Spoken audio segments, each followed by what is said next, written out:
merci d'être là. Donc,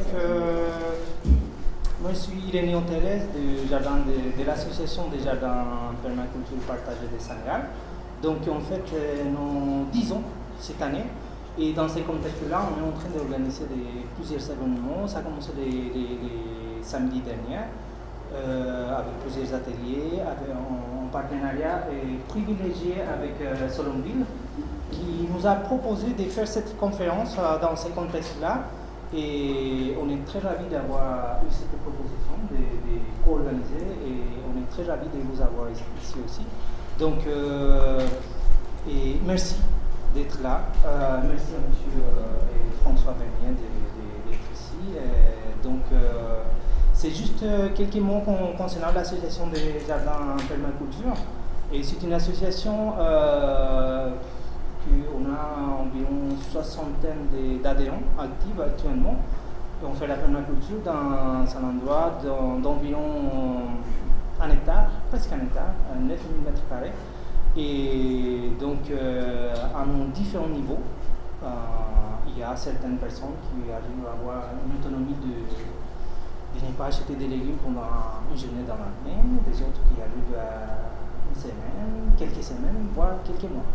Donc, et ça c'est chouette de pouvoir discuter sur un sujet très intéressant Sandrine va mieux nous expliquer et de nous après monsieur va approfondir les sujets de l'intelligence des plantes. Donc voilà. Et merci beaucoup. À la fin, on va partager un petit moment convivial. L'idée c'est que la conférence dure 1 heure avec 15 minutes de questions, de partage à la fin. Donc, merci déjà. Vous êtes situé où? J'ai pas bien compris. On est dans les marais de Saint-Gall, c'est-à-dire c'est très difficile à expliquer l'adresse parce qu'on n'a pas l'adresse. Tout simplement. Mais vous voyez, c'est vers là-bas. Donc, il y a le cimetière. Voilà, c'est dans ces. Il y a la et il y a des jardins, familiaux. Ouais. Oui, et il y a les jardins partagés entre les jardins familiaux et les petits bois qui s'appellent les Kuperhammer, c'est-à-dire près du camping. Donc entre les jardins familiaux, il y a 2 grandes serres. Voilà. Ah bon? Donc, mais c'est récent. Ça fait 10 ans qu'on est là-bas. 10 ans. Mais les serres sont plus nouvelles, donc il n'y a pas. C'est sur une grande étendue? Oui, tout à fait. J'ai cru que c'était des jardins particuliers. C'est pas des jardins? Non, c'est un jardin partagé au monde là qui est presque. C'est bien ça. Mais n'hésitez pas à nous solliciter à la fin si vous voulez faire une visite guidée, un truc. Et l'association, elle s'appelle? Association de permaculture partagée Saint-Gall. De permaculture partagée Saint-Gall. Ouais. D'accord, merci. Alors moi, je me suis associée, nous sommes associés avec le jardin permaculture ce soir, profitant de leurs 10 ans, pour vous amener amener d'autres publics à notre programme de recherche participative Solonville, voilà, qui est porté par la zone atelier environnementale urbaine. L'objectif de cette recherche participative, c'est de faire, comme son nom l'indique quand même, de s'intéresser aux sols en ville et en particulier les sols vivants, pas seulement pour Saint-Gall, puisqu'il y a aussi des problématiques au niveau des qualités du sol, la pollution, pour le dire plus rapidement. Et donc, on engage des recherches avec les citoyens, ou les citoyens avec nous, pour essayer de mieux connaître ces sols vivants et montrer qu'ils peuvent aussi s'améliorer et devenir de plus en plus vivants. Et évidemment, les jardins sont un bon terrain d'étude, mais en particulier Saint-Gall, où normalement les pratiques culturelles permettent d'améliorer les sols. Je voudrais juste dire un petit mot sur ce que je fais justement. D'accord. Alors juste dans le cadre de ce programme qui dure depuis 2020, qui a commencé en 2020, on organise des conférences. Il y a toute une série d'ateliers, de conférences, etc. Pendant la belle saison, en gros, quand les jardiniers commencent à trouver que la nature s'éveille et que c'est intéressant de la regarder, donc disons à partir du mois de mars jusqu'au mois de juillet plutôt. Et donc cette conférence en association avec Saint-Gall nous permet de nous décentrer, parce que c'est souvent à l'université qu'ont lieu ces conférences. Donc on est joignable, si vous cherchez Solembille, Strasbourg, vous trouvez plusieurs pages. On n'a pas de site internet, parce qu'on fonctionne avec assez peu de moyens. On fait aussi une newsletter, parce qu'il y a vraiment beaucoup d'événements possibles. Et pour être informé de la programmation, je vais déposer une feuille, ainsi qu'un stylo qui s'appelle Reviens, sur une des tables au fond. Donc vous pouvez vous inscrire. La newsletter, on ne vous bombarde pas, c'est une par mois, enfin oui, à peu près, disons comme ça, pas tellement en juillet-août, mais voilà. Donc je m'arrête là et je laisse Juste pour illustrer un petit peu, bonjour, moi c'est Fabien, je suis jardinier au Jardin Saint-Gall depuis presque 10 ans. Et donc je fais un peu de l'identification de la macrofaune du sol, donc tous les invertébrés du sol. Je me suis lancé là dans le programme avec Solembille depuis cette année. J'ai fait une première expérimentation sur une nuit où j'ai disposé des pièges. C'est très simple, c'est une méthode très simple où on met des gobelets en terre, on laisse tomber les insectes dedans et puis après on les relève le lendemain et on les identifie.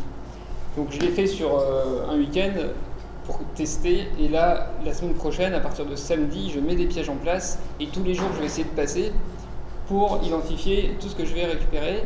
Ces données-là, je les enverrai à Solembille pour traitement, notamment à votre universitaire à Nancy, pour qu'elle augmente ses bases de données sur la macrofaune du sol. Voilà. Donc si ça vous intéresse de participer, rien qu'à une séance où on sort des gobelets, tous les invertébrés qu'on trouve et on s'amuse à les identifier, vous pouvez venir me voir tout à l'heure, et à les compter bien sûr, vous pouvez venir me voir après la conférence, et on en discute et on prend rendez-vous. Voilà, c'est tout. J'ai peur des petites bêtes. Donc merci François. Merci pour l'invitation et merci d'être là. Donc je suis François Bernier, je suis professeur de biologie végétale à l'Université de Strasbourg.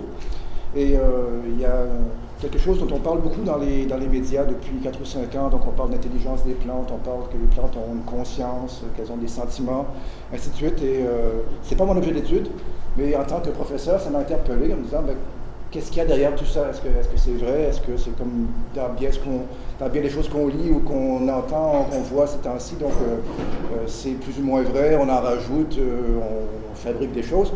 Alors je me suis intéressé à la question, et d'où cette présentation que j'ai faite déjà plusieurs fois. Donc, et comme ici, il y a plusieurs jardiniers qui se posent peut-être la question, est-ce que les plantes de vos jardins, est-ce qu'elles sont conscientes de votre présence? Est-ce qu'elles essaient de vous aider? Est-ce qu'elles vous aiment ou est-ce qu'elles vous détestent? Donc, on va essayer de faire un peu le tour de la question. Et j'aime toujours commencer cette présentation par cette vidéo. Si ça marche, oui. Et on se place à la situation, on imagine qu'il y a des extraterrestres qui regardent la Terre, on inverse les rôles, là, et qui se posent la question, est-ce qu'il y a de la vie sur Terre? Et donc ils observent la Terre depuis l'espace, et puis qu'est-ce qu'ils voient? Ils voient, c'est un accéléré, ça passe, vous voyez l'échelle de temps en haut, ça passe très très rapidement, et ils voient qu'à la surface de la Terre, il y a des choses vertes. On parlait de petits hommes verts sur Mars, la vie verte elle est sur la Terre. Et ce qu'ils voient, c'est qu'il y a des êtres apparemment vivants qui sont verts et qui au fil des saisons apparaissent, disparaissent et se déplacent. Et donc effectivement, si on regarde la Terre de l'espace, ce qu'on voit, c'est pas les animaux, encore moins les humains, on voit la végétation. Et donc ce que les extraterrestres se poseraient comme question ensuite, c'est d'accord, il y a des êtres vivants, ils sont verts, ils se déplacent. Est-ce qu'ils sont intelligents? Est-ce qu'ils ont des sentiments? Est-ce qu'on peut leur parler? Et c'est la question à laquelle on va essayer de résoudre aujourd'hui. Donc évidemment, c'est une vidéo de la NASA, donc forcément ça se termine sur l'Amérique du Nord. Et donc on va passer à la suivante. Et donc je reviens à mon plan. Et donc pour répondre à la question, il faudra faire un très très grand détour donc, par plusieurs notions de biologie. Donc parce que si on veut répondre à la question, est-ce que les plantes ont des sentiments? Est-ce qu'elles sont conscientes? Est-ce qu'elles sont intelligentes? Il faut se poser la question, est-ce qu'elles ont des sens déjà? Est-ce qu'elles perçoivent leur environnement? Et est-ce qu'elles ont d'autres possibilités? Est-ce qu'elles peuvent communiquer? Est-ce qu'elles ont de la mémoire? Est-ce qu'elles peuvent prendre des décisions, faire des choix? Et finalement, est-ce qu'elles sont conscientes? Mais tout ceci, pour répondre à la question, exige d'avoir des bonnes connaissances fondamentales. C'est pour ça que je vais quand même essayer de prendre le temps pour expliquer tout ceci. Et à la fin, donc, on va conclure de façon très, très claire sur cette question-là. Donc c'est un sujet d'actualité, comme je le disais. bon, évidemment, avec l'épidémie de Covid, il y a des sujets qui ont été écartés. Donc, on parlait beaucoup de cette question d'intelligence des plantes, de conscience des plantes, donc en 2018, 2019, et puis tout à coup en 2020, on ne parlait plus que des virus. Donc, mais donc dans ces années-là, vous voyez, il y a eu un foisonnement de revues scientifiques, par exemple, qui en ont fait leur grand titre. Et j'attire votre attention sur les titres eux-mêmes. J'en parlerai. Hein. Vous voyez, il y a des titres qui sont très clairs. Hein. Les plantes, elles pensent. Voilà, donc, et on a souvent donc, dans les titres la vie secrète des plantes. La notion de secret revient souvent. Dans Elles pensent, c'est des révélations sur l'intelligence des plantes. Donc c'est toujours des titres très accrocheurs, vous voyez. Et vous allez voir pourquoi à la fin j'insiste là-dessus. Et donc il n'y a pas eu seulement des magazines, hein, il y a eu des bouquins. Et je pense que plusieurs personnes ici ont dû lire le premier, hein, La vie secrète des arbres. Donc de nouveau, vous voyez, c'est secret. Et c'est un livre qui s'est vendu à des millions d'exemplaires. Hein. Et évidemment, ça s'est tellement bien vendu que l'auteur a continué. Hein. Donc après La vie secrète des arbres, c'est La vie secrète des animaux. Et après, c'est les réseaux secrets de la nature. Donc tout est secret. Et donc lui, il nous révèle plein de choses. Donc je dis déjà un petit peu mis en garde. Hein. Quand on fait des grandes révélations, souvent, il faut être prudent. Souvent, il n'y a pas grand-chose derrière. Et ce qui ne veut pas dire que le contenu du livre est entièrement faux. Je vais revenir avec d'autres exemples, mais parfois, ça va beaucoup trop loin. Et donc, dans la foulée, on a vu plein d'auteurs s'y mettre. Hein. Pas nécessairement des scientifiques, souvent des journalistes, des gens qui n'y connaissent pas grand-chose. Et avec, vous voyez, je ne les ai pas tous lus. Hein. Il y en a quelques-uns que j'ai lus. Il y en a quelques-uns dont j'ai lu les 15 premières pages et j'ai compris que ce n'était pas la peine d'aller plus loin. Et ils sont tous construits de la même façon. C'est-à-dire, on part de faits avérés, qui sont incontestables, mais de là, on extrapole et on échafaude des explications qui sont de plus en plus, donc, abracadabrantes, comme on dit. Hein. Et donc, ça nous mène à des choses qui sont tout à fait, donc, loin de la science. Et donc, et vous voyez toujours dans les titres, hein, donc il y a des questions de révolution, il y a des questions de vie secrète, hein, d'intelligence émotionnelle. Et je vais vous parler des émotions cachées des plantes. Et le dernier, ces arbres qui nous veulent du bien, est celui qui a inspiré le titre de la conférence aujourd'hui. Donc, je reviens un petit peu sur cet ouvrage, donc les émotions cachées des plantes, que j'ai commencé à lire. Et heureusement, donc, sur un site que je nommerai pas, Internet, donc on pouvait lire les 10 premières pages gratuitement. Ça m'a évité de dépenser 20 € pour rien. Et après 10 pages, j'avais tout compris. Et avec 2 affirmations, simplement, que je donne comme exemple, parmi les nombreuses erreurs dans les 10 premières pages. Donc, en insistant qu'il y en a plusieurs autres. Hein. Donc, on nous dit, voilà, oui, les plantes sont dotées d'intelligence. On n'est pas dans la nuance, hein, de sensibilité. Et là, c'est là que ça devient délirant. Voire d'une forme de télépathie. Et qu'ont détecté nos instruments de mesure. Alors, c'est formidable. Donc, on a des instruments qui détectent la télépathie. Je vais m'en commander un. Et évidemment, ça n'existe pas. Donc, c'est complètement délirant. Hein. Deuxième exemple, c'est ainsi que certains végétaux, en sacrifiant leur chlorophylle, sont devenus les premiers animaux. Non. Alors là, c'est de remise en cause complète. Vous pouvez brûler tous les bouquins de biologie qui existent. Parce que là, on vous dit que les animaux sont des plantes qui ont perdu leur chlorophylle. Évidemment, ça n'a aucun sens. Donc, c'est juste 2 exemples parmi les 10 premières pages de cet ouvrage-là. Donc, qui s'est pourtant très bien vendu par un journaliste qui est réputé. Donc, ça exige beaucoup de prudence lorsqu'on fait face à ce genre de références. Donc, ici, évidemment, on va essayer d'être plus rigoureux. Et on va aborder la question au niveau scientifique. Alors, première question, les plantes ont-elles des sens? Évidemment, lorsqu'on parle des plantes et de perception de leur environnement, la première chose qui vient en tête, c'est la lumière. Tout le monde sait que les plantes ont besoin de lumière. Et donc, les plantes savent repérer la lumière et savent se diriger vers la lumière. Donc, avec des montages très simples, bon, dans la réalité, le montage serait fermé devant aussi. Et donc, il y a une source de lumière en haut et des ouvertures, et la plante, évidemment, elle se dirige vers la lumière. Elle suit la lumière. C'est ce qu'on appelle le phototropisme. Donc ça ne vous apprend pas grand-chose, hein. Puisque les plantes ont besoin de la lumière, elles savent se diriger vers la lumière. Donc elles savent la percevoir et savent y répondre, ce qui est déjà pas mal. Hein. Donc les plantes vont ici se courber en direction de la lumière. Comment ça marche? C'est connu depuis très longtemps, y compris des expériences que Darwin lui-même a réalisées. C'est-à-dire qu'on sait que les plantes perçoivent la lumière à ce qu'on appelle l'apex de la plante, donc l'extrémité de la plante. Et la preuve, c'est que si vous coupez l'extrémité de la plante, il n'y a pas de courbure vers la lumière. Si vous cachez l'extrémité de la plante avec quelque chose qui cache la lumière, il n'y a pas de courbure. Si vous cachez le bout de la plante avec quelque chose qui laisse passer la lumière, la plante va se courber. Donc, Donc, on a une perception à l'apex de la plante, mais une réponse plus bas dans la tige. Donc, c'est déjà intéressant. Donc, il y a une perception à un endroit, réponse à un autre endroit, ce qui veut dire qu'il y a un signal qui a circulé dans la plante. Ce qui est déjà pas mal comme phénomène. Et donc là, on se dit, les plantes perçoivent la lumière, c'est comme les animaux. Donc, certains vont dire, les plantes voient. Et donc, attention, si j'écrivais mon texte, il y aurait plusieurs guillemets à certains endroits. Donc, quand je dis les plantes voient. Donc, ce qu'on sait, maintenant, pour la vision chez les animaux et chez l'humain, donc c'est connu depuis très longtemps, on sait justement qu'au fond de l'œil, il y a des molécules qu'on appelle des photorécepteurs, qui captent la lumière et qui transmettent l'information au cerveau. Et ça, c'est important. Ce n'est pas l'œil qui voit, c'est le cerveau qui voit. L'œil perçoit la lumière, envoie un signal au cerveau, et le cerveau fabrique l'image. Donc, chez les plantes, pareil, il y a des photorécepteurs qui sont bien connus, il y a différentes classes qui ont des sensibilités dans différentes longueurs d'onde, donc différentes couleurs. Ça, c'est bien établi, donc un peu comme dans l'œil humain ou l'œil animal.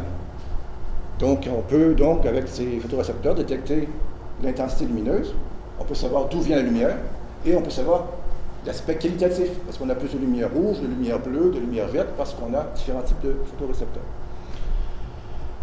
Par contre, évidemment, les plantes n'ont pas d'œil, et encore moins de cerveau. Donc, par rapport aux animaux, la perception, elle est décentralisée. Ces photorécepteurs, ils sont partout dans la plante. Pas dans les racines, évidemment, parce que là, il n'y a pas de lumière, mais dans les feuilles, les tiges, les bourgeons, il y a des photorécepteurs. Donc, c'est pas comme l'œil. Et donc, puisqu'il n'y a pas de cerveau pour fabriquer une image, ce que les plantes voient, et là, vous voyez, j'ai mis des guillemets, ce sont des couleurs, des intensités, mais pas des images. Parce qu'il n'y a pas ce centre de traitement de l'image. Ça permet de faire un petit aparté ici, parce qu'on peut parler un peu de l'évolution aussi. Donc, comment on est passé d'une situation comme les plantes, avec des récepteurs dispersés, à un œil très spécialisé. On peut voir l'intermédiaire. Donc, chez certaines algues microscopiques, on a, vous voyez ici, un regroupement de ces photorécepteurs. Donc, on pourrait dire que c'est un œil primitif. On s'en va vers une structure plus spécialisée. Mais évidemment, c'est une algue unicellulaire, il n'y a toujours pas de cerveau, pas de traitement d'image. Donc, je referme la parenthèse et je poursuis avec la lumière. Donc, tous les bons jardiniers savent que la lumière détermine en grande partie la floraison, pour plusieurs plantes du moins. Donc, la plupart des plantes fleurissent ces temps-ci, au printemps. Ce sont des plantes, ici en bas, qu'on dit de jours longs. Donc, lorsque les jours sont longs par rapport à la nuit, la plante fleurit. La plante en jours courts par rapport à des nuits longues ne fleurit pas. Et inversement, les plantes de jours courts, donc celles qui fleurissent à l'automne, chrysanthèmes par exemple, donc sont des plantes qui vont justement fleurir lorsque la durée d'obscurité est plus longue que la durée du jour. Donc non seulement les plantes détectent la lumière, mais savent aussi mesurer la période de lumière.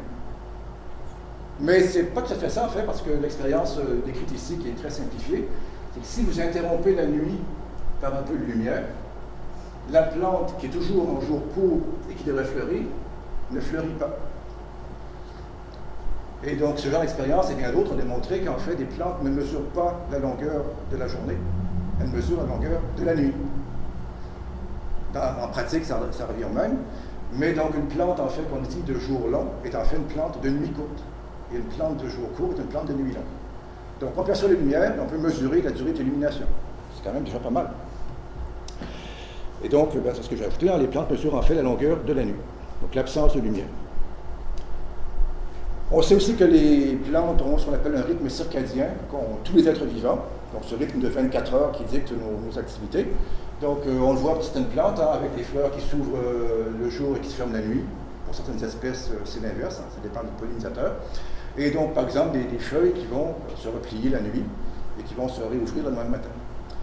Donc, il y a des différences entre ce qui se passe le jour et la nuit chez les plantes, comme chez tous les êtres vivants.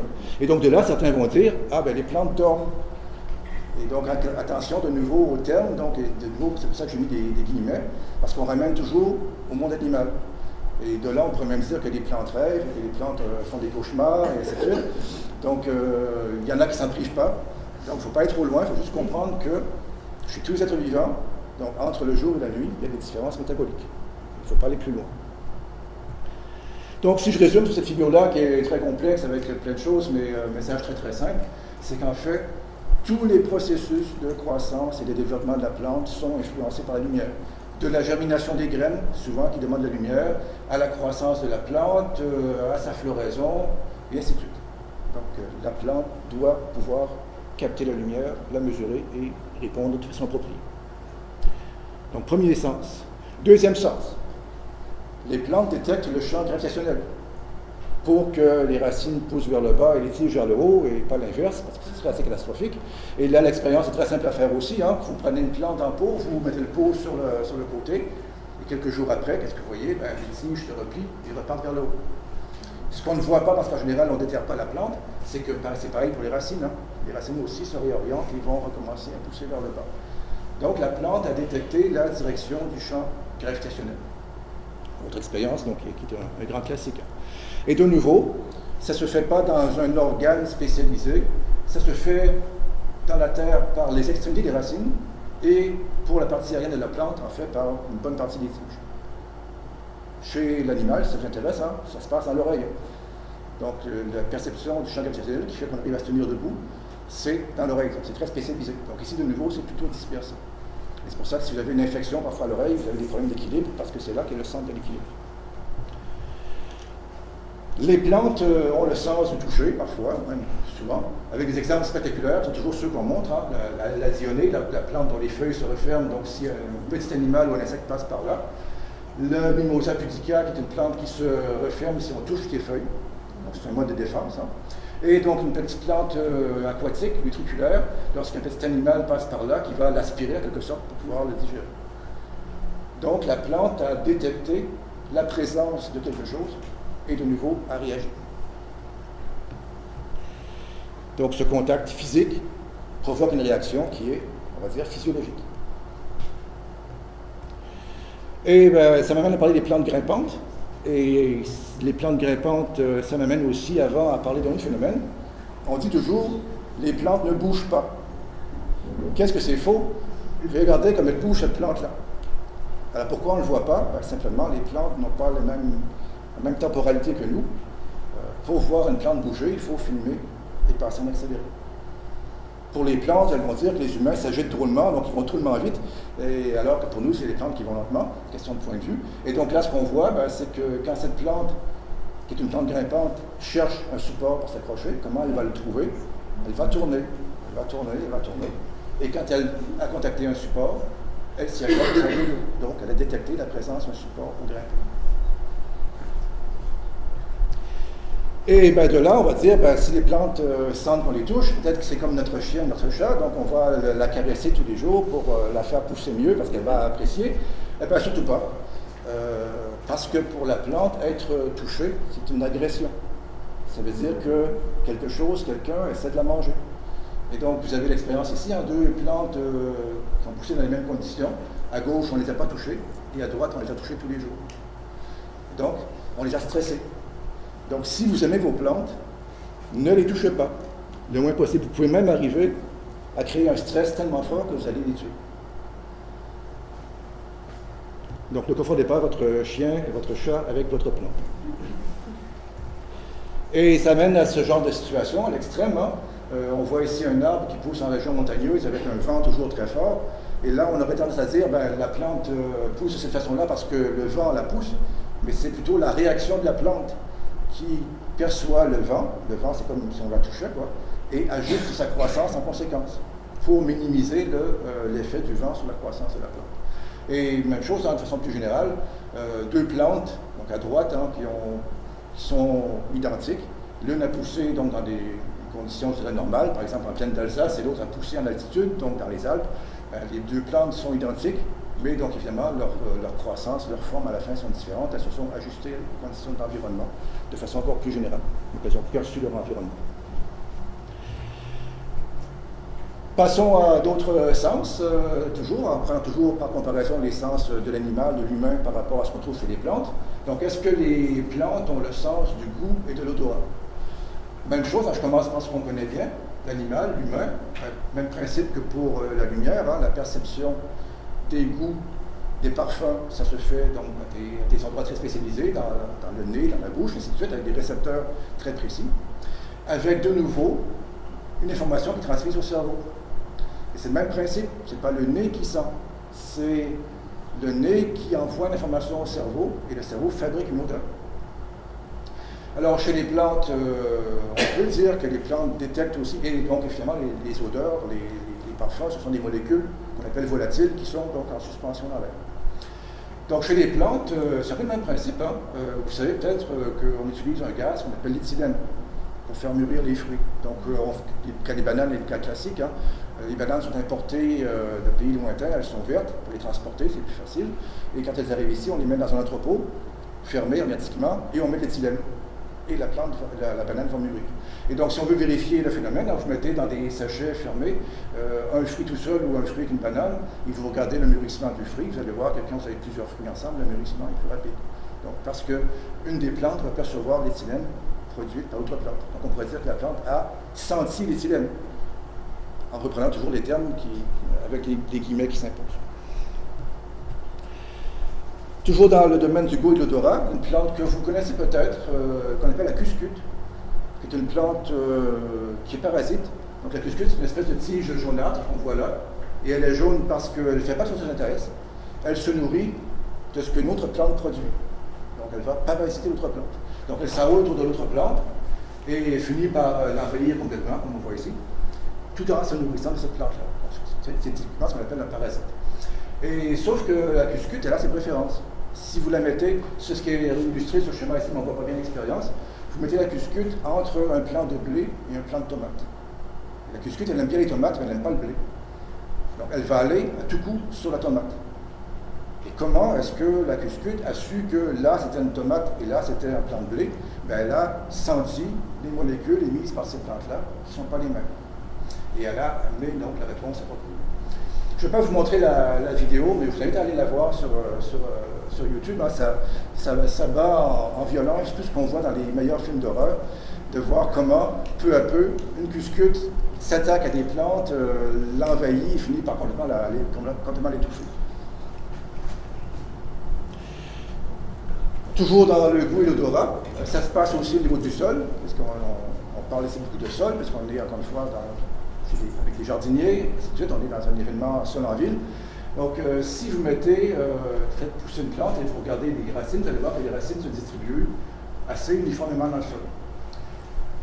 Ce qu'on a fait ensuite à droite, c'est d'ajouter dans une strate du sol des éléments nutritifs. On a mis beaucoup d'éléments azotés. Donc, la plante a besoin d'azote, et donc c'est un élément souvent limitant dans le sol. Et donc, ici, on lui met sur des nitrates ou d'ammonium, on lui met une strate bien précise où il y a beaucoup de nitrates et d'ammonium. Et qu'est-ce qu'on voit? Toutes les racines se développent à ce niveau-là.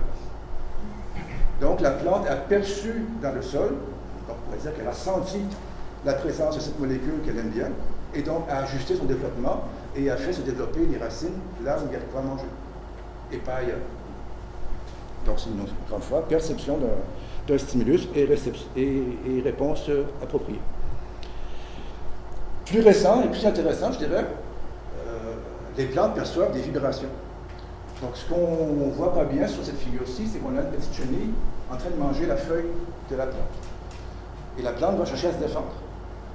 Mais, première question, comment est-ce que la plante, comment est-ce que la feuille peut savoir qu'elle est en train d'être mangée par une chenille? Et une des façons de le savoir, c'est que quand la chenille mâche la feuille, ça fait du bruit. Ça produit des vibrations. Et ces vibrations sont perçues par la feuille, par la plante, et c'est un signal qu'il y a une attaque et qu'il faut se défendre. Et là, ça devient très élégant. C'est que, vous voyez, c'est récent, ça date de 2019, c'est qu'on a donc enregistré ces signaux produits lorsque la chenille mange la feuille avec des fréquences particulières. C'est purement de la physique des ondes. Hein. Et on a ensuite, si on veut, fait écouter cette fréquence-là à des plantes qui n'étaient pas attaquées par une chenille. Et ces plantes-là se sont comportées comme si elles étaient attaquées. Elles ont mis en place un mode de défense alors qu'il n'y avait aucun ennemi contre lequel se défendre. Parce qu'elles ont entendu le signal qui était un signal de détresse. Donc les plantes perçoivent les vibrations. Et on commence à comprendre un petit peu aujourd'hui donc, à quel niveau ça se situe. Elles n'ont pas d'oreille, évidemment, mais donc on commence à comprendre comment se fait cette perception. Et donc, de là, évidemment, ça nous amène à la question souvent que tout le monde se pose, hein, est-ce qu'on peut communiquer avec les plantes? Et j'aime bien le chat de Guéluc, donc je ne peux pas m'empêcher de mettre ce dessin-là. Hein. Donc, le chat qui parle à ses plantes et les plantes qui lui répondent. Et d'ailleurs, donc, il y a, pour poursuivre dans notre entreprise de non-vente de bouquins, celui-ci s'intitule « Je parle aux arbres et ils me répondent ». Donc, un autre livre que je vous conseille fortement de ne pas acheter. Je vous en montrerai à la fin des livres plus intéressants, ça existe. Donc, voilà, donc l'auteur, que je ne connais pas, je n'ai rien contre elle de façon personnelle. Hein. Donc, l'arbre lui dit, tu viens de passer à côté de moi pendant des années sans me regarder, je suis heureux. Donc, oui, une très grande conversation entre l'arbre et la personne. Alors, j'aime toujours dire, sous forme de peu de boutade, ben, c'est quand même formidable parce que lorsqu'on est en France, les arbres parlent français. Et si on est en Chine, l'arbre il parlera chinois, et puis en Allemagne, il parlera allemand, et puis ainsi de suite. Et puis la plante qu'on a importée, elle va apprendre aussi le langage local. Donc évidemment, quand on commence à réfléchir un petit peu, on se rend compte évidemment que ça ne tient pas la route, quoi. Et qu'on parle à des arbres, à des plantes, je veux bien, mais ça ne les fait pas pousser mieux. Et je pense que le plus grand bénéfice, c'est peut-être pour la personne qui parle plutôt que pour la plante. Donc c'est une espèce de thérapie pas chère, quoi, de parler à ses plantes. Mais la plante, elle s'en fiche complètement. En fait, du moins, pour être plus rigoureux, il n'y a aucune évidence scientifique aujourd'hui qui nous dit que la plante comprend ce qu'on lui dit. Donc si je résume cette première partie, ben, les plantes, elles ont quand même une excellente perception de leur environnement, encore une fois, lumière, température, eau, gravité, et ainsi de suite. Savent y répondre, évidemment, pour pouvoir donc s'adapter, pour pouvoir survivre, mais avec une grande différence par rapport aux animaux. Les récepteurs sont dispersés, il n'y a pas d'organes concentrés, et il n'y a pas ce centre de traitement d'information qui est le cerveau. Certaines personnes ont prétendu que les plantes ont un cerveau, l'extrémité des racines, ainsi de suite, alors qu'il n'y a absolument rien qui est vérifié. Mais est-ce qu'on peut aller plus loin? Donc une fois qu'on sait que la plante perçoit son environnement, qu'elle peut y répondre, est-ce qu'il n'y a pas d'autres possibilités? Comme je le disais en introduction, est-ce qu'elles peuvent communiquer? Est-ce qu'elles ont de la mémoire? Est-ce qu'elles peuvent prendre des décisions? Et finalement, est-ce qu'elles sont conscientes? Donc, des échanges d'informations dans le monde des plantes, on en connaît, elles sont résumées sous cette figure-là. Donc, les plantes, par exemple, par des parfums floraux, attirent les pollinisateurs. Donc, si les fleurs sentent bon, c'est pas pour plaire à sa belle-mère, c'est pour attirer les insectes. Ça peut être aussi pour attirer des insectes qui vont les défendre. Donc, vous savez, le cas très connu, hein, la plante attaquée par un puceron émet des signaux qui attirent les coccinelles qui vont manger les pucerons. Donc, une forme de communication chimique. Pareil dans le sol, hein, les plantes dans le sol, de nouveau, puisque c'est ce qu'on regarde très peu souvent, mais il y a plein de choses qui se passent dans le sol, et ça les jardiniers le savent, hein, c'est que dans le sol, il y a plein d'interactions entre des plantes, des bactéries, des champignons, des virus, des vers de terre et autres. Et tout ce petit monde se reconnaît par des échanges de signaux chimiques, donc des échanges d'informations, mais sous forme chimique.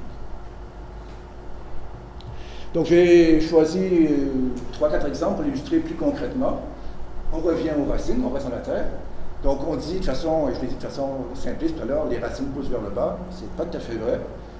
Quand on regarde des systèmes racinaires de différentes plantes, évidemment la tendance est vers le bas, mais c'est pas à la verticale, hein. Sinon ça ferait un drôle de système racinaire.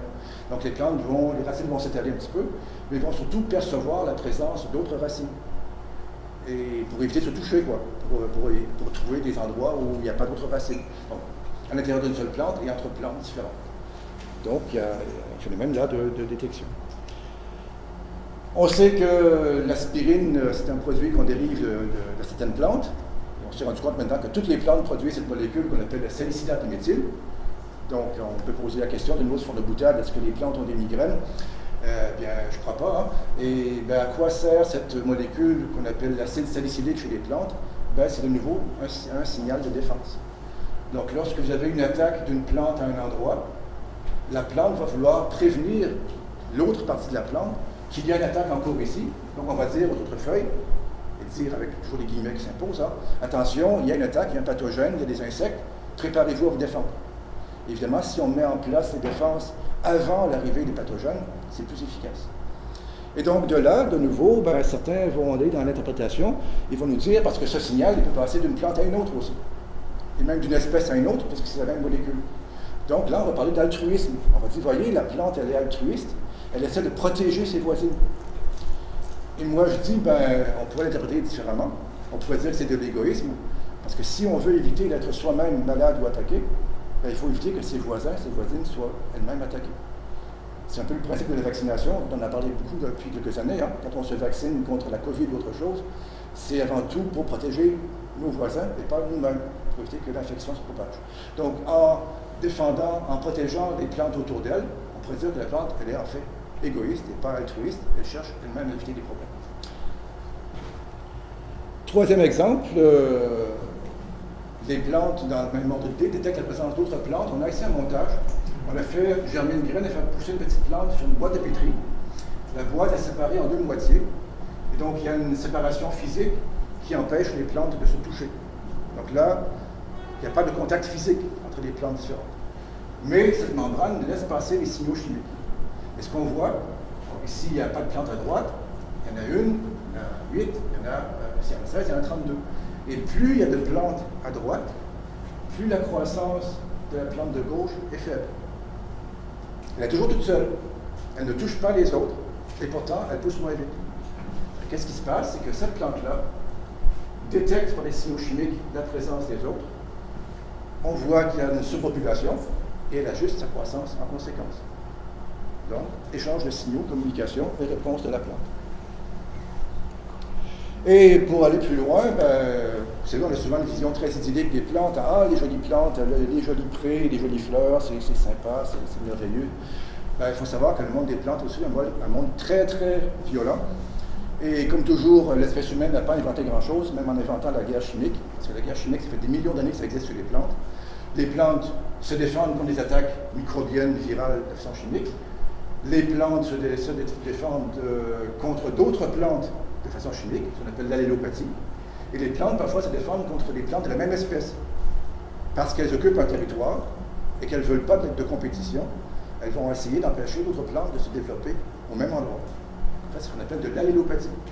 C'est une forme de guerre chimique qui existe chez les plantes depuis des millions d'années, encore une fois, et qui marche très bien. Donc, quand on regarde des plantes maintenant, encore une fois, on peut changer un peu de vision, c'est-à-dire c'est pas si gentil que ça, c'est pas si sympa que ça, c'est parfois très violent. La question de la mémoire. Donc, lorsqu'on veut évoquer la mémoire des plantes, on prend toujours cet exemple-là. Cette plante carnivore qu'on appelle la dionée, que vous connaissez peut-être. Donc, cette plante qui a des feuilles particulières, qui se referment sur un insecte. On a vu tout à l'heure une petite grenouille, c'est plus souvent un insecte. Lorsque 2 poils dans la feuille ont été touchés à un intervalle maximal de 30 secondes. Donc, qu'est-ce qu'on va dire? C'est que lorsque le deuxième poil est touché, la plante se souvient que le premier avait été touché et se referme. Et donc là, on dit se souvient de nouveau, donc on fait référence au monde animal, et on dira donc que la plante a de la mémoire, donc un système nerveux, un cerveau, ainsi de suite. Alors qu'en fait, c'est tout simple, hein, je vais l'expliquer rapidement. Le premier contact fait augmenter la quantité de substance qui provoque la fermeture, mais pas jusqu'au niveau suffisant pour que ça se ferme. Cette substance, cette quantité redescend tranquillement, et le deuxième contact la fait augmenter de nouveau, et là on passe au-dessus du seuil et la feuille se referme. Donc la mémoire, c'est simplement l'accumulation des molécules qui permet la fermeture de la feuille. Si on attend trop longtemps, la concentration est redevenue très faible, et le deuxième contact ne permettra pas d'aller au-delà du seuil qui fait fermer la plante. Donc ça n'a rien à voir avec la mémoire chez l'animal ou chez l'humain, c'est un phénomène qui est purement chimique ici. Mais c'est quand même une forme de mémoire, si on veut. L'autre aspect plus connu de la mémoire, c'est le phénomène de vernalisation. Donc, plusieurs d'entre vous savent sans doute que plusieurs plantes ont besoin de passer par une phase de froid, c'est le cas des plantes bisannuelles typiquement, pour pouvoir fleurir. Donc la plante, à sa première année, ne fleurit pas, elle passe l'hiver et au printemps suivant, elle va fleurir. Donc, et ces plantes-là, ce sont en général des plantes de jour long. Donc la plante de jour long va fleurir après une période d'exposition au froid, après avoir passé l'hiver. Si elle a passé l'hiver, mais qu'elle est en jour court, elle ne fleurit pas. Donc il faut les deux facteurs. Il faut d'abord l'exposition au froid, et ensuite la présence de lumière de jour long. Si la plante a été exposée au froid et est maintenue en jour court pendant très longtemps, elle ne fleurit pas. Mais elle est exposée au froid. Donc si plusieurs semaines après, voire plusieurs mois après, vous la mettez finalement en jour long, elle va fleurir. Donc on pourrait dire que cette plante-là se souvient que plusieurs mois avant, elle avait passé une période de froid. De nouveau, ça n'a rien à voir avec la mémoire animale. On connaît les phénomènes qui sont des phénomènes qu'on appelle épigénétiques maintenant, donc ça se passe au niveau de gènes particuliers qui ont été modifiés par l'exposition au froid. C'est quand même une forme de mémoire, mais encore une fois, qui n'a rien à voir avec ce qu'on entend chez l'animal. Ça va même plus loin, et ça c'est des travaux assez fascinants qui sont plus récents, qui remettent non pas en cause bien les choses qu'on connaissait, mais qui permettent de mieux comprendre les phénomènes qu'on n'avait jamais pu expliquer auparavant. C'est le fait que cette mémoire d'événements auxquels la plante a été confrontée peut se transmettre à la génération suivante. Donc comment ça marche? Vous avez des plantes que j'appelle les parents, les plantes qui sont toutes identiques. Un certain lot seront infectés par un pathogène, une bactérie, peu importe. D'autres, à gauche, ne seront pas infectés. Les plantes vont finir par produire leurs graines, vous récoltez les graines et vous faites pousser une nouvelle génération de plantes, avec des noms qu'on leur donne ici, mais peu importe les noms. Et vous réinfectez ces plantes avec le même pathogène. Qu'est-ce que vous remarquez? Les plantes ici, on le voit par la coloration verte, ces plantes-là sont moins malades que celles-là. Elles avec toujours les guillemets qui s'imposent, elles se souviennent que leurs parents ont été infectés. Ça induit des mécanismes de défense qui sont restés en place, dont on a gardé une mémoire sur eux. Et on peut refaire l'expérience, reprendre les graines de ces plantes-là, les remettre en culture, les réinfecter, et on voit que la génération suivante, elle se défend encore mieux que celle-là. Donc on a une amplification, si on veut, de cette réponse à l'infection. Donc, un phénomène acquis pendant la vie de la plante, résistance à un pathogène, se transmet à la génération suivante.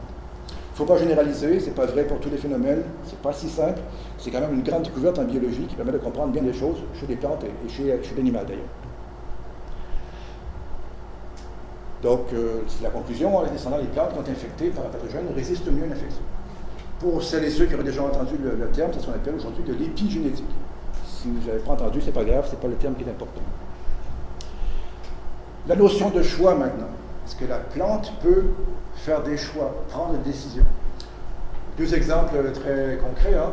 La plante, elle fait des feuilles et tout à coup, elle fait des fleurs. Donc elle a le choix, elle peut continuer de faire des feuilles ou elle peut faire des fleurs. La graine peut rester dormante ou peut germer. Et ces deux facteurs-là sont contrôlés, ces deux phénomènes-là, je devrais dire, sont contrôlés par des facteurs de l'environnement. Dans le cas de la plante, c'est souvent simplement la taille ou l'âge de la plante qui fait qu'elle se met à fleurir. Dans le cas des graines, c'est contrôlé en partie par l'enveloppe de la graine qu'on appelle les téguments, qui contrôle la réhydratation de la graine.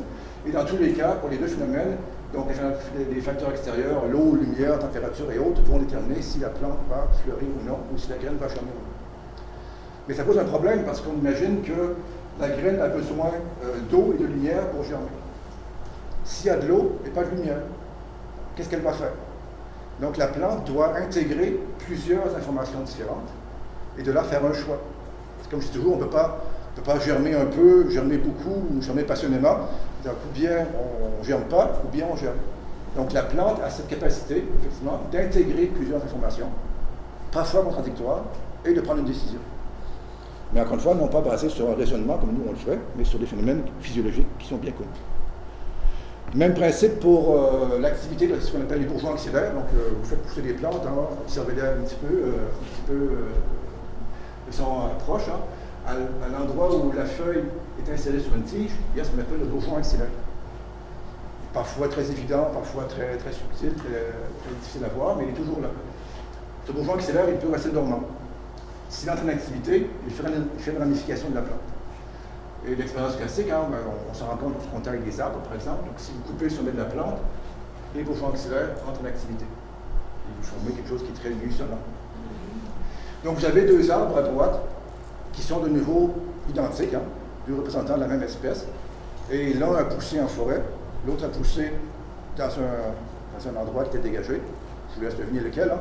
Donc, les arbres se sont ajustés en termes de croissance de ces bourgeons axillaires, se sont ajustés à ce qu'il y avait autour d'eux.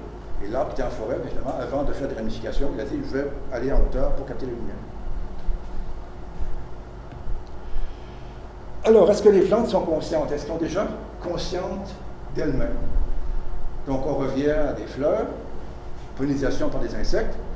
Et ce qui pourrait arriver facilement, c'est que l'insecte prenne du pollen sur une fleur et l'amène sur l'organe femelle de la même fleur.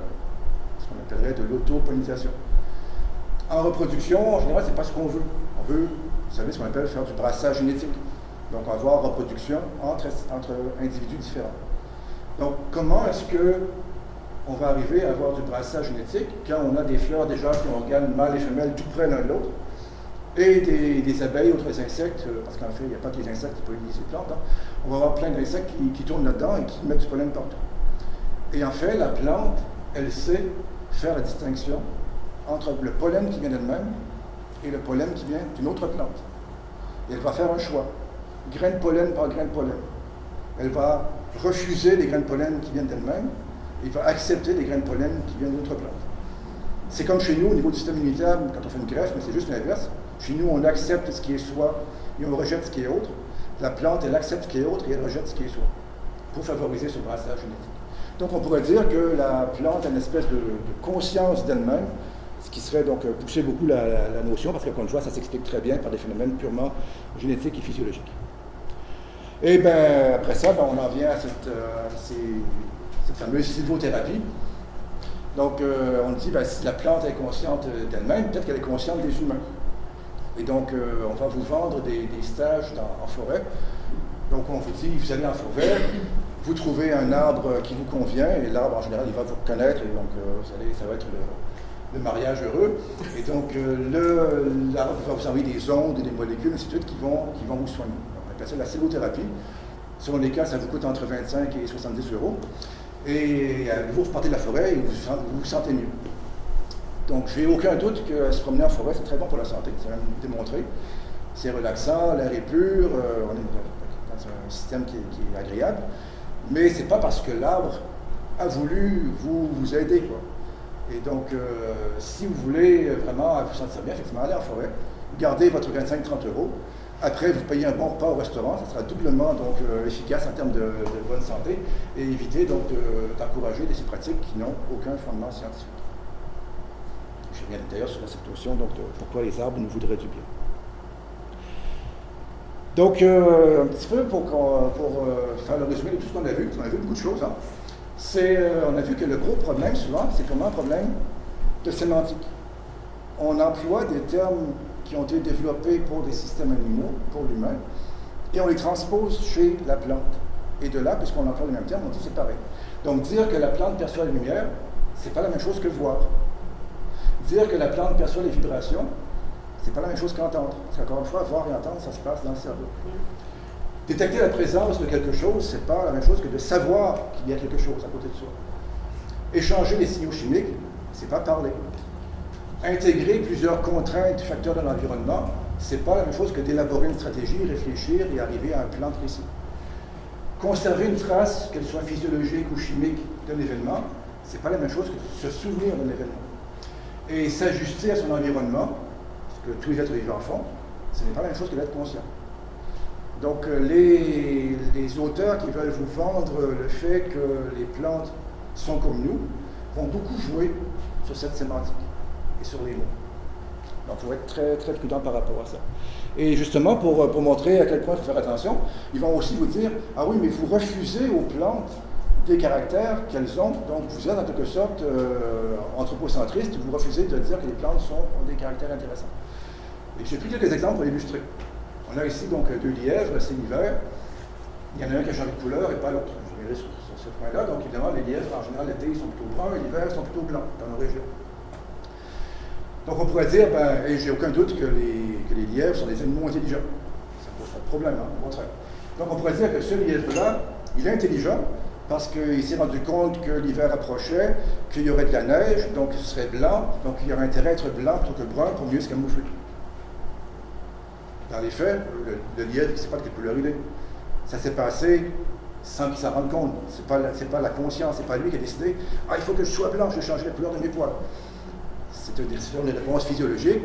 L'organisme a perçu la baisse de température, a perçu la longueur des jours qui raccourcit, et puis donc a fait l'ajustement conséquent. On pourrait aller plus loin, on pourrait dire ce lièvre-là, lui, il est encore plus futé, parce que lui, il a lu les rapports du GIEC, et il a compris que l'hiver serait de moins en moins froid, qu'il n'y aurait peut-être pas de neige, qu'il allait peut-être mieux rester brun. Et vous voyez, de nouveau, lorsqu'on fait ce genre de raisonnement, c'est une boutade, mais quand on raisonne par l'absurde, souvent on comprend à quel point les raisonnements sont faux. Les lièvres, encore une fois, ne sont pas conscients et ne cherchent pas consciemment à changer leur couleur. C'est une adaptation formidable, mais donc qui passe par ce qu'on appelle la conscience ou l'intelligence. Et en passant, avant, effectivement, on ne voyait pas des lièvres de deux couleurs l'hiver, c'était tous blancs. Mais avec le réchauffement climatique, effectivement, de moins en moins, ils ont changé de couleur. Autre exemple, ça va nous ramener un peu à l'actualité, à nos coronavirus et à nos vaccins. Vous savez qu'il y a bien des maladies que lorsqu'on les a eues une fois, par exemple la petite enfance, on ne les rattrape pas. Donc, parce que la première fois que vous êtes exposé à un virus, à une maladie, la première réponse est relativement faible au niveau du système immunitaire. Donc, la réponse étant faible, vous êtes malade. Mais, plusieurs années après, vous êtes confronté au même pathogène, au même virus. Votre réponse est plus forte, vous n'êtes pas malade. C'est une réponse formidable, ça passe par, je ne vais pas expliquer tout ça, ça passe par plein de cellules, de phénomènes dans l'organisme qui vont générer cette réponse très forte. Donc, on parle effectivement de mémoire immunitaire. On ne dira pas de quelqu'un, ah, voyez, il est drôlement intelligent, il s'est souvenu qu'il avait été exposé au virus de la rougeole lorsqu'il était jeune, donc il n'a pas attrapé la rougeole à 40 ans. Ça se passe en dehors des phénomènes conscients. C'est un phénomène formidable, hein? Du même ordre de ce que j'ai décrit pour les plantes, ça ne passe pas par le cerveau ou par la conscience. Troisième exemple, l'hibernation. Il y a plein d'animaux qui vont hiberner pendant l'hiver. Alors, cet ours-là, par exemple, pour hiberner, ça exigeait plein de choses. Hein.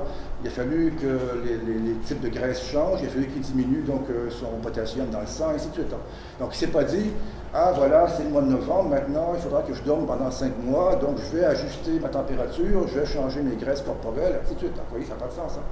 Donc, de nouveau, c'est une adaptation physiologique qui est formidable, qui ne fait pas intervenir la conscience ou l'intelligence. Et je pourrais multiplier donc les exemples à l'infini, mais je vais m'arrêter là. Et donc, je vais revenir à la question de départ. En fait, pourquoi les plantes nous voudraient-elles du bien? C'est une grande question, et pour ça, j'ai repris l'histoire de la vie sur la Terre. C'est très compliqué, mais bon, on ne parlera pas tout détail. Hein. En gros, on sait que la vie commence sur Terre il y a environ 3,8 milliards d'années. Tout se passe dans l'eau au départ, et tout à coup, vers 400-420 millions d'années, la vie sort de l'eau. Il y a des plantes qui apparaissent. Et donc, pendant 400 millions d'années, il y a une succession d'animaux et de plantes sur la Terre. L'homme, il apparaît il y a 300 000 ans. Alors pourquoi les plantes apparues il y a 420 millions d'années voudraient-elles du bien à un être vivant apparu il y a 300 000 ans qui, par rapport aux plantes, n'a fait que de les couper, de les manger, de les brûler et de s'en servir? Donc, de nouveau, quand on réfléchit un petit peu, la notion que les plantes nous veulent du bien, ça ne tient pas la route. Il n'y a aucune indication tant que les plantes nous voudraient du bien, parce qu'il n'y a aucune raison pour laquelle les plantes nous voudraient du bien. Et donc, ça m'amène à parler un petit peu de l'attitude des scientifiques, je dirais, de la grande majorité des chercheurs, hein, par rapport à cette question-là. Ce qu'en disent ces chercheurs, quand on regarde la littérature scientifique sérieuse, on voyait des gens qui sont très très clairs. Hein. Donc, les plantes ne possèdent pas et n'ont pas besoin de conscience. Parce qu'encore une fois, tout ce que j'ai montré auparavant, qui est formidable, c'est du même ordre que l'hibernation des animaux, que le changement de couleur des animaux, ça n'a pas besoin de passer par la conscience. Ce sont des phénomènes formidables, mais qui ne font pas intervenir la conscience. Et il y en a qui sont un petit peu plus durs, finalement. Donc, est-ce que les plantes sont intelligentes, ou est-ce qu'il n'y a pas des études un petit peu stupides qui ont été faites voulant montrer que les plantes sont intelligentes? Donc, effectivement, ça peut aussi se discuter. Et donc, le consensus scientifique aujourd'hui, et quand je dis consensus, hein, c'est 99% des chercheurs, en gros, hein, c'est que, effectivement, les plantes perçoivent leur environnement, peuvent y répondre et s'y adapter. Donc, clairement, là, c'est oui. Mais c'est comme, je dirais, tous les êtres vivants, par définition. Est-ce que les plantes ont une conscience? Est-ce qu'elles ont des pensées, des émotions? Est-ce qu'elles sont solidaires entre elles? Est-ce qu'elles sont altruistes? Clairement, c'est non. Du moins, comme ça, pour être très prudent et très rigoureux, il n'y a aucune information scientifique solide qui nous dise que les plantes possèdent ces capacités. Et la seule question qui reste, c'est vraiment une question de définition. Est-ce que les plantes ont des comportements intelligents ou l'intelligence? C'est purement une question de définition. Parce que certains auteurs vont dire l'intelligence, c'est percevoir son environnement et y répondre. Mais dans ce cas-là, tous les êtres vivants, par définition, sont intelligents, parce que même les bactéries perçoivent leur environnement et y répondent. Donc, si on dit que la définition d'intelligence, c'est ça, ben oui, les plantes sont intelligentes. Mais si on a une définition d'intelligence, ben, c'est plus sur ce qu'en général on va concevoir, qu'être intelligent, c'est percevoir son environnement, c'est pouvoir raisonner, pouvoir communiquer, pouvoir élaborer des stratégies. C'est le fait que deux individus ne vont pas avoir la même réponse face à la même situation. Clairement, les plantes n'ont pas cette forme d'intelligence.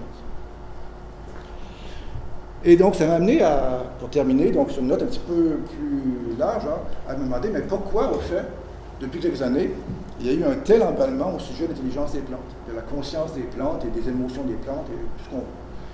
Et c'est intéressant comme analyse, je ne suis pas sociologue, mais j'ai fait sans prétention ma petite analyse. Et qu'est-ce que cette question nous révèle d'un rapport plus général entre la science et les médias d'information qui nous expliquent ce qu'est la science? Et en fait, j'ai identifié trois facteurs. Le premier, c'est la tentation du spectaculaire.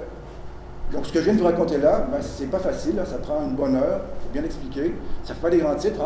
Les plantes ne sont pas intelligentes, mais elles savent s'adapter à leur environnement, elles font plein de choses. C'est un peu compliqué. Ça passe pas dans les médias. Aujourd'hui, ça dure 30 secondes. Donc, ça passe sur TikTok. Une vidéo TikTok, c'est 30 secondes. Et donc, dire l'intelligence des plantes, et de nouveau, vous voyez, les découvertes qui révolutionnent, vous voyez encore une fois le mot révolutionne qui apparaît, eh ben, ça fait des grands titres, ça fait vendre. Et effectivement, des bouquins qui ont ce genre de titres, ils se vendent beaucoup. L'autre tentation qui est très, très pernicieuse, c'est cette tentation toujours de ramener à nous, l'anthropocentrisme.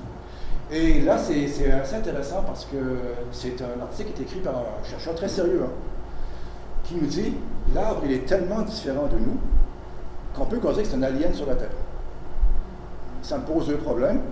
Déjà, l'arbre est arrivé avant nous, donc les aliens, c'est nous, c'est pas les arbres. Et le fait que les arbres soient différents des animaux, des humains, ben, ça veut dire qu'ils ont évolué de façon différente, chacun de sa façon. Et c'est tout. Il n'y en a pas un qui est alien, il n'y en a pas un qui est plus alien que l'autre. Les deux ont des structures, des fonctionnements différents. Point à la ligne. Mais donc, on a cette tendance, pour toutes les questions scientifiques, à toujours ramener à l'homme.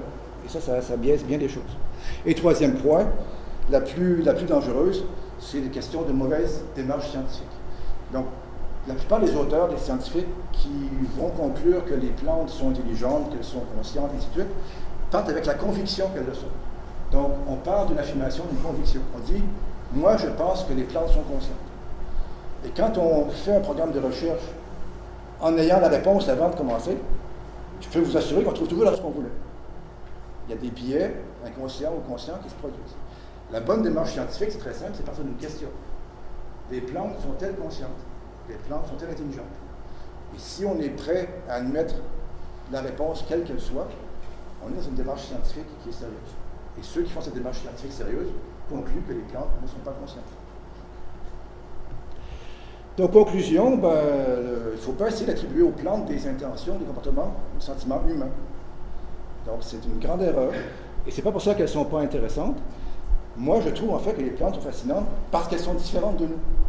Alors que pour plusieurs, les plantes sont intéressantes parce qu'elles nous ressemblent. Et l'exemple type, aller au journal zoologique et botanique de Mulhouse.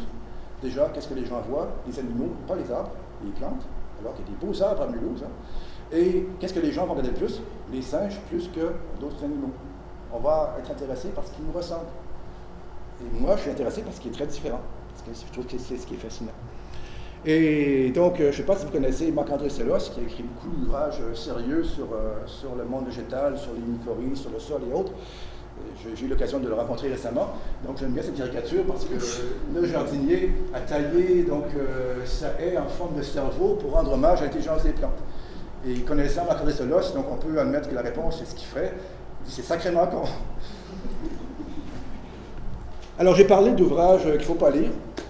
Il y a heureusement des ouvrages que vous pouvez lire qui sont très très bien, qui sont très sérieux, qui sont complets, dans lesquels vous allez apprendre plein de choses et qui sont tout aussi intéressants que les autres. Donc il y a justement l'ouvrage de Marc-André Sellos, mais il a écrit plein d'ouvrages, tous très bons. Il y a un ouvrage de Francis Martin qui est un chercheur de Nancy, pas très loin là. Et il y a aussi un autre ouvrage, donc vous voyez, Les plantes et ses sens. Et déjà remarquez un peu les titres. Il n'y a pas de révélation, il n'y a pas de secret, il n'y a pas de révolution. C'est très terne, je dirais presque comme titre. Hein. Jamais seul, sur la forêt, il faut des alliés, et puis la plante et ses essences. On ne peut pas faire plus banal comme titre. Hein. Et ces ouvrages-là, d'ailleurs, ils ne se vendent pas. Hein. On parle de quelques milliers d'ouvrages vendus par rapport à plusieurs millions pour les autres. Malheureusement. Donc, il ne faut pas rechercher des titres accrocheurs pour trouver des bons ouvrages. Mais il y en a. Maintenant, je veux aussi un peu moduler ce que je dis par rapport aux autres ouvrages. Même s'ils sont faux en grande partie, ils ont quand même eu le mérite de susciter l'intérêt pour les plantes. Donc ça, en soi, c'est déjà pas mal. Mais moi, j'aime mieux susciter l'intérêt avec des choses qui sont vraies qu'avec des choses qui sont fausses. Donc, s'il y a des lectures qui vous intéressent, donc vous avez trois bonnes lectures à faire. Là. Alors, pour terminer, pensez aux plantes. Hein. Les plantes sont fascinantes. Hein. Et souvent, on les considère un petit peu comme des éléments du décor. Hein. Il y a des gens qui réalisent à peine que les plantes sont vivantes. Hein. Non, les plantes, elles sont très vivantes. Ce n'est pas juste un élément de décor. Elles font plein de choses, même si on ne le voit pas, parce que ce n'est pas la même échelle de temps, ce n'est pas le même genre de réaction. Mais il se passe plein de choses. Et vous faites un jardin, vous avez des plantes chez vous, regardez-les bien. Il y a plein de choses à apprendre des plantes. Donc, pensez aux plantes, mais n'oubliez pas que les plantes, elles ne passent pas. Et je vous remercie de votre attention et je suis prêt à répondre à toutes les questions que vous pourriez avoir.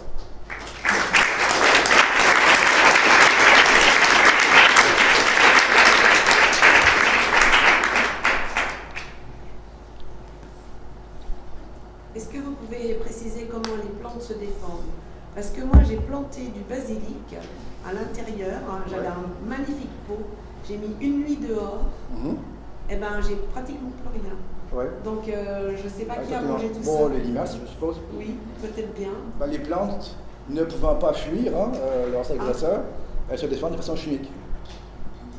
Donc, elles produisent des molécules qui vont soit repousser des pathogènes, soit les intoxiquer, les rendre malades ou quoi que ce soit.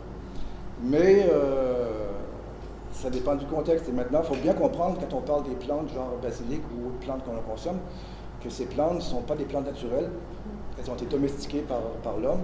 Elles ne poussent pas dans leur milieu naturel. Elles ne sont pas nécessairement attaquées en présence de leurs pathogènes qu'elles rencontreraient en milieu naturel. Donc les plantes dans la nature, les plantes sauvages, sont en fait très peu malades. Les plantes qui sont malades, c'est parce qu'on les a domestiquées. On a sélectionné les plantes qui nous intéressaient. On a sélectionné les plantes, par définition, peu toxiques parce qu'on veut les manger.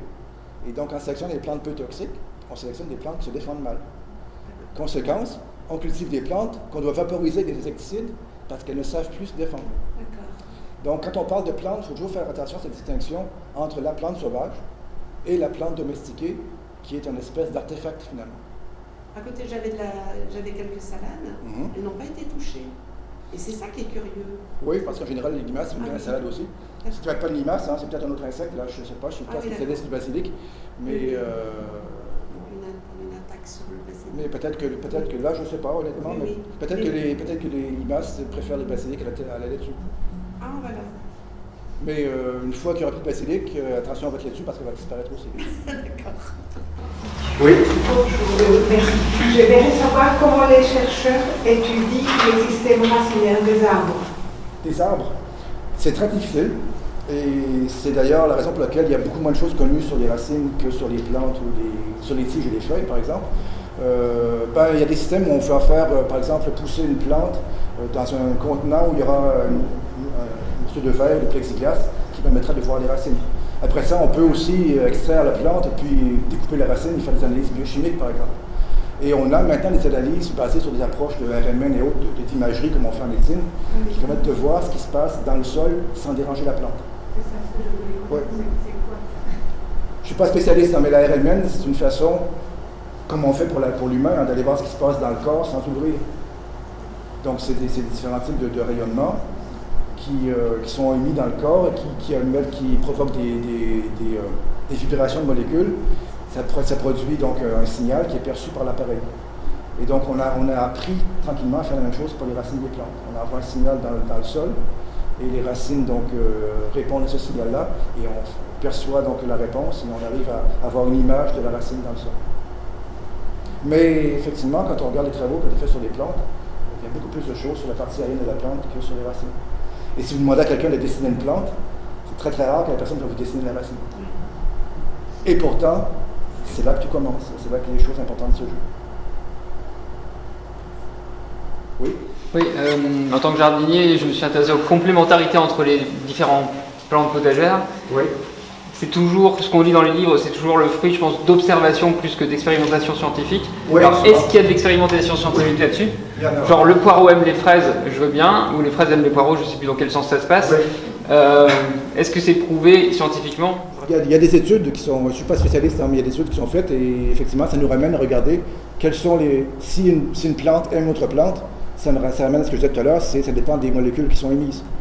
Soit la plante émet des molécules qui vont essayer d'empêcher l'autre de se développer, soit la plante émet des molécules qui sont tout à fait compatibles avec la présence de l'autre. Ce qui fait qu'elles vont s'aimer ou se nuire. Donc il y a une base très scientifique. Effectivement, tout ça repose avant tout sur des études empiriques, mais donc c'est de plus en plus confirmé par des études scientifiques. Il y a des plantes qui sont plus des autres. Oui. Oui, c'est juste que vous avez dit en fait que les plantes n'ont aucune raison de nous vouloir du bien. Du coup, c'était juste pour contredire un peu plus une différence de pensée qu'autre chose. C'est que justement, les plantes qui sont les plus nombreuses, c'est justement les plantes qui nous veulent du bien. Parce que le blé, c'est juste des racines, une tige et une énorme touffe de nourriture pour humains. Donc, d'une certaine manière, c'est les plantes qui nous veulent du bien. Oui. Je vais avec le monde. Il faut encore une fois bien se rappeler que le blé que l'on cultive n'existe pas à l'état naturel. C'est une plante qu'on a sélectionnée pendant des milliers d'années pour en faire quelque chose qu'on voulait. Oui, elles se sont laissées domestiquer, justement. Oui, mais ça, je trouve que c'est pousser le bouchon très très loin. Hein. Donc, j'ai déjà lu ça, hein. Mais j'ai déjà lu qu'effectivement, ces plantes-là sont encore plus intelligentes que les autres parce que comme on les a domestiquées, on assure leur propagation. Mais je ne me lançais pas là-dedans. Hein. Donc, on l'a domestiquée, on l'a modifiée parce qu'on voulait la modifier. Et résultat, cette plante-là, effectivement, on la propage, mais elle est maintenant très fragile. Hein. Oui. J'avais une question sur. On a vu une fleur qui était mâle et femelle. Est-ce que c'est. Comment ça marche? Est-ce que les arbres aussi sont comme ça? La plupart des plantes sont hermaphrodites, donc ont des fleurs mâles et femelles. Il y a un certain pourcentage de plantes qui ont des fleurs mâles uniquement et des fleurs femelles uniquement sur la même plante. Et il y a des espèces chez lesquelles il y a des plants mâles et des plants femelles. Les trois systèmes existent, mais en général, le plus souvent, les plantes sont hermaphrodites. Oui. Vous avez parlé de la temporalité des plantes qui est différente de la nôtre. Les animaux aussi, il y a des différences chez les Oui. animaux. Est-ce qu'on a une explication scientifique ou est-ce qu'il y a une raison adaptative? Il y a une explication, je dirais, purement mécanique. L'animal bouge vite parce qu'il a des muscles, il a un squelette, il a des articulations. La plante se déplace uniquement. Quand on dit la plante tourne, en fait, elle ne tourne pas. C'est qu'il y a des croissances qui sont plus rapides sur une face de la plante que sur l'autre. Et comme ça croît plus rapidement sur une face, ça fait tourner. Le tournesol qui tourne en suivant le soleil, c'est parce que la face exposée au soleil croît, je ne sais plus, j'ai oublié, c'est plus vite ou moins vite que la face qui n'est pas exposée au soleil. Et donc, c'est pas un vrai mouvement, c'est une croissance différentielle. Et la croissance, c'est un phénomène beaucoup plus lent que le mouvement de l'animal. Oui. J'avais une question aussi par rapport au liseron. Oui. Dans un jardin, j'ai déjà remarqué que le liseron, après, de la racine qu'on voit, en tout cas, c'est assez traçant et on la voit assez distinctement. Et en fait, j'ai remarqué qu'on va souvent vers des endroits qui vont grimper. Bon, je sais pas, on va aller vers les framboisiers plutôt que vers des petites plantes, vers les tuteurs des tomates, vers des trucs qui grimpent. Et des fois, ça peut tracer plusieurs mètres pour atteindre justement une manière de grimper dans la terre. Du coup, comment en fait, il pourrait percevoir? C'est une très bonne question. Je n'ai pas de connaissances précises sur le liseron. Je vois deux possibilités. Soit effectivement le liseron a détecté une plante par ses produits chimiques et a fait la distinction entre une plante comme un framboisier, effectivement, qui sera plus haut qu'une herbe, quoi. Ou soit, c'est plus subtil, ça m'aiderait de vérifier, le liseron qui va réussir à aller à un bon endroit et grimper sera, entre guillemets, plus heureux que celui qui est allé du mauvais côté. Et celui que vous avez observé après un certain nombre de jours, c'est celui qui a fait la bonne décision, mais par hasard. Et je n'en dirai pas plus parce que je n'ai pas de connaissances précises à ce niveau-là. C'est une très bonne question. Et il y a peut-être un peu des deux d'ailleurs. Hein. Mais peut-être simplement que celui qui par chance est allé dans la bonne direction, finalement, il pousse mieux, donc on le voit, et l'autre, il finit par disparaître parce qu'il n'est pas dans les bonnes conditions.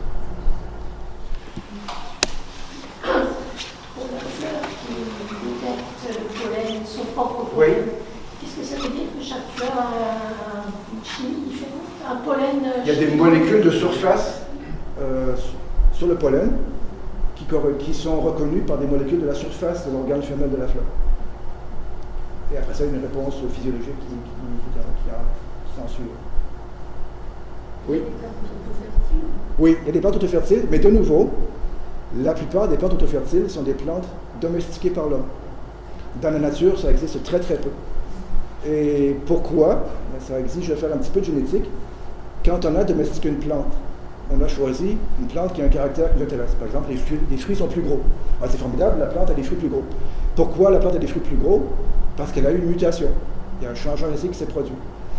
Et si cette plante pousse à côté de ces plantes sauvages d'origine, elle va se croiser. Et comme les mutations, ce qu'on dit, elles sont récessives, la forme dominante va l'emporter. Et si la plante qui vous intéresse se croise avec la plante sauvage, vous allez perdre votre caractère fruit plus gros. Donc quand l'espèce humaine a sélectionné les caractères qui l'intéressaient, on a sélectionné, sans le savoir, des plantes qui n'allaient pas se croiser avec d'autres plantes et donc conserver les caractères qui nous intéressaient. Ça existe aussi dans la nature des plantes phytofécondes. Là, c'est le plan B. S'il n'y a pas d'insectes ou de vent qui amène le pollen d'une autre plante et qu'on veut quand même se reproduire, on le fait avec soi-même. Mais c'est le plan B, c'est pas le plan A. Et de nouveau, ça m'amène à faire la distinction importante entre les plantes sauvages et les plantes domestiquées qui sont, on peut prendre l'exemple de l'animal, hein, la vache qu'on élève, hein, elle est très loin de l'animal dont elle provient, hein, et relâcher un troupeau de vaches dans la nature, il ne se débrouille pas tout seul longtemps. Hein. Donc on a vraiment modifié le vivant par sélection naturelle, par sélection artificielle. Et ces exemples-là ne sont pas représentatifs de la biologie des organismes en humains. Oui? Un petit peu plus fort, s'il vous plaît. C'était pour revenir sur la remarque au sujet du liaison. Alors aussi, au sens du jardinier, pas du tout. Oui. Il n'y a pas une démarche vraiment solide. J'ai le sentiment aussi, l'impression à vérifier que quand une plante naturellement volubile ne trouve pas un support au bout d'un certain temps, elle finit assez rapidement par s'épuiser et je trouve qu'elle se met à végéter. Inversement, quand on a une plante qu'on aide, par exemple qu'on transplante, qui a commencé à grimper, qu'on aide au début en prenant ses vrilles et qu'on les accroche par exemple à un support, on a l'impression qu'on les stimule bien plus que c'est la même qu'on laisserait à côté sans accrocher. Oui, c'est un petit peu l'explication que je donnais. Hein. Oui, je pense que c'est... Et je repensais aussi, mais là je suis encore moins sûr, peut-être que la plante peut aussi détecter, par exemple s'il y a un mur pas loin, détecter la chaleur qui vient du mur. Mais j'en suis pas sûr, hein. Je lance ça comme hypothèse, il faudrait vérifier. C'est sûrement connu. Hein. Oui, on pourrait l'expérimenter. Oui. Encore une question sur la sensibilité aux stimulus différents. Vous disiez, ça sert à rien de parler aux plantes. Oui. Bon, il y a des gens qui jouent de la musique et qui disent, c'est pas le message en lui-même qui fait du bien à la plante, c'est les vibrations de l'air dues au son. Oui. Alors, est-ce que ça, si on prend cette explication-là, on peut peut-être aller vers justement quelque chose de vrai? Oui, mais oui, il y a bien des choses qui ont été dites et bon, il n'y a aucune expérience qui a été bien faite parce que si vous voulez, avec l'expérience, vous dites quelque chose, il faut qu'elle soit bien réalisée. Si vous avez une plante, et le truc classique, hein, c'était, on a fait écouter de la musique classique à une plante et du hard rock, heavy metal à l'autre plante. Et celle qui a eu la musique classique, elle a mieux poussé. Déjà, il y a plusieurs problèmes. Déjà, il faut le faire avec plusieurs plantes, plusieurs fois. S'assurer qu'il n'y ait pas d'autres variables, hein, que les plantes avec telle musique n'étaient pas plus éclairées, moins éclairées, plus arrosées, moins arrosées. Et il faut que l'expérimentateur soit lui-même, ne sache pas quelle plante a entendu quoi. Il y a déjà un biais dans les résultats. Et surtout, il faut savoir effectivement que, comme on le sait, effectivement, les plantes perçoivent les vibrations. Et que les plantes perçoivent les vibrations, effectivement, perçoivent la musique. Et que si on met du hard rock à plein pot, quoi, ben la plante, elle perçoit des vibrations, elle se comporte comme s'il y avait des insectes sur elle, elle est stressée, la croissance ralentit. Alors que si on met une musique douce à côté, les vibrations sont moins fortes, il y a moins de réponses et la plante est moins stressée. Et souvent, dans ces expériences, en plus, il manque le contrôle, parce qu'elles sont mal conçues. On a plante avec musique classique, plante avec musique rock, il manque le contrôle de la plante sans musique. Si on veut conclure quelque chose, il faut le contrôle plante sans musique. Et j'ai jamais vu une publication où on avait tous les bons contrôles qui avaient été faits. Et s'ils sont faits, la réponse c'est que effectivement, si on met de la musique très forte, peu importe quelle musique, ça produit des vibrations qui stressent la plante, donc sa croissance ralentit. La plante stressée pousse moins vite. Et c'est tout ce qu'on peut conclure. Et de nouveau, je repose la question, je pourrais mettre mon échelle de temps, les plantes sont là depuis 400 millions d'années. Bach et Mozart et les différents groupes de rock, ils sont apparus il y a 100 ans, 200 ans. Donc les plantes n'ont jamais appris la musique. Et il n'y a aucune raison que les plantes répondent à la musique. Le chant des oiseaux, ça pourrait être un facteur. D'ailleurs, il y a une chose que je n'ai pas montrée parce qu'elle est, c'est encore très préliminaire, je l'ai vu qu'une seule fois, ça demande à être confirmé. C'est que la fleur saurait faire la différence entre les vibrations produites par les ailes d'une abeille et les vibrations produites par les ailes d'une chauve-souris. C'est pas le même bruit, c'est pas la même fréquence. Et si c'est une abeille qui passe par là, la fleur produit plus de nectar, parce que l'abeille peut venir la féconder. Si c'est une chauve-souris qui passe par là, il ne se passe rien dans la fleur. Donc ça, la plante perçoit une vibration et il répond dans ce cas-là.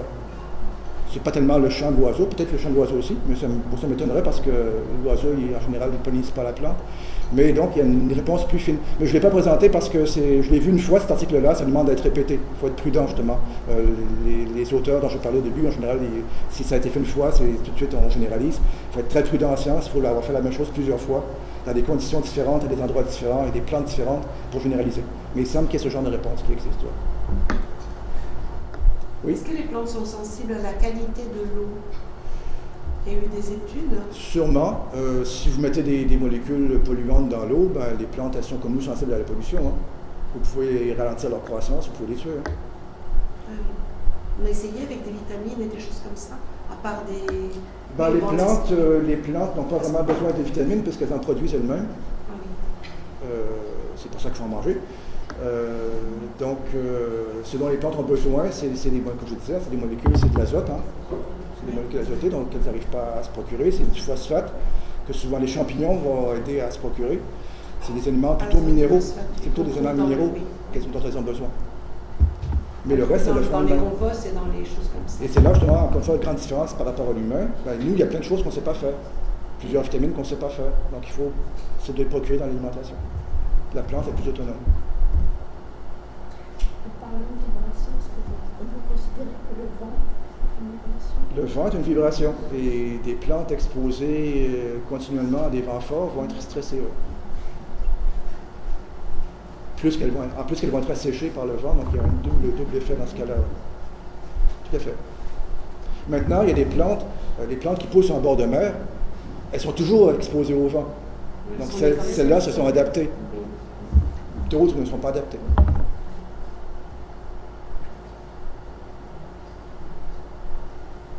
Pas d'autres questions? D'où ça vient cette adaptation? Oui, je pensais à des arbres fruitiers qui ne se plaisent pas en Alsace alors qu'ils se plairaient ailleurs, comme l'abricotier.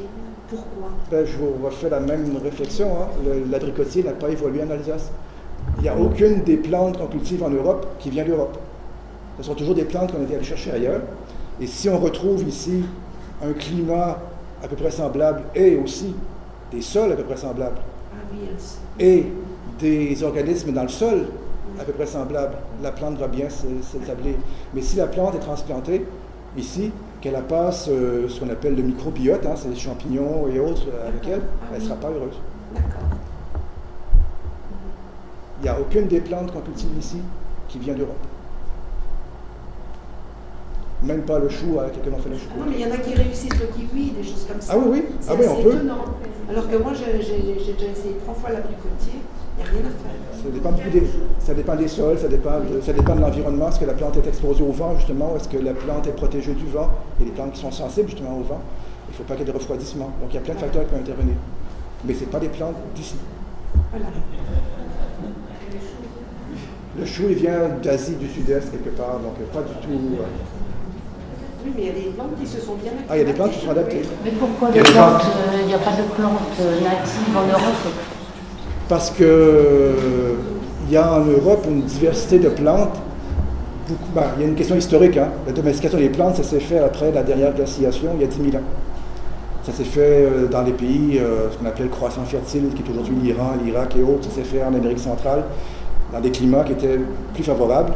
Encore une fois, en Europe, il y a 10 000 ans, on sortait d'une ère glaciaire. Ça s'est fait dans des zones où il y avait plus de biodiversité, donc plus de plantes qui étaient potentiellement intéressantes. Parce qu'il ne faut pas oublier, hein, il y a 400 000 espèces de plantes, il y en a à peu près une centaine qu'on cultive. La plupart des plantes ne sont pas intéressantes. Donc si dans une région, vous avez que 1000 plantes qui poussent, il y a peu de chances d'en avoir une intéressante. Les forêts en Europe, c'est justement Francis Montet qui donne le chiffre récemment, les forêts en Europe, c'est 237 espèces. Il n'y a pas de biodiversité en Europe. Et donc, ça donne moins de chances d'avoir des plantes qui nous intéressent. Oui. Le fait d'avoir de la biodiversité si faible, 236, il n'y a pas un risque en termes de constat pour la survie des forêts? Moins il y a de diversité, moins la forêt est en bonne santé, quoi. Et les erreurs catastrophiques qu'on a faites, c'est de faire des plantations que de l'épicéa, que du bouleau, c'est de la catastrophe à tout point de vue. Et s'il y a un pathogène qui entre là-dedans, ben, tout y passe. Oui. Mais du coup, depuis la dernière glaciation, il n'y a pas eu le temps d'avoir des nouvelles... Non, parce qu'à l'échelle évolutive, 10 000 ans, c'est rien. C'est vraiment rien. Et en plus, avec un climat plutôt froid en Europe par rapport à des zones tropicales, ça favorise moins la diversité des plantes. Parce qu'il faut des plantes qui savent résister à l'hiver, par exemple. Un climat au gel, et ainsi de suite. Ce n'est pas toutes les plantes qui résistent à l'hiver. Donc, il y a des contraintes plus fortes ici, et donc la biodiversité, elle est relativement faible. Plus, en plus, toutes les plantes qu'on a fait disparaître pour faire pousser autre chose. Donc ça, c'est l'effet, le facteur humain qui est intervenu aussi. Oui. Alors, continuer sur la thématique des forêts. Est-ce que vous conseillez des forestiers, justement des... Je ne suis pas spécialiste du tout de foresterie, hein. Mais le conseil juste très général que je peux donner, mais ce n'est pas moi qui l'ai inventé, hein, il faut éviter les peuplements d'arbres uniques, qui ne sont pas des forêts d'ailleurs, c'est des plantations d'arbres, hein, ce n'est pas des forêts. Il faut planter des espèces différentes. Il faut avoir une gestion de la forêt qui évite les coupes à blanc. Mais ça, c'est juste le gros bon sens. Mais je ne conseille pas les forestiers, ce n'est pas ma spécialité. Merci à toutes et à tous. Bonne soirée.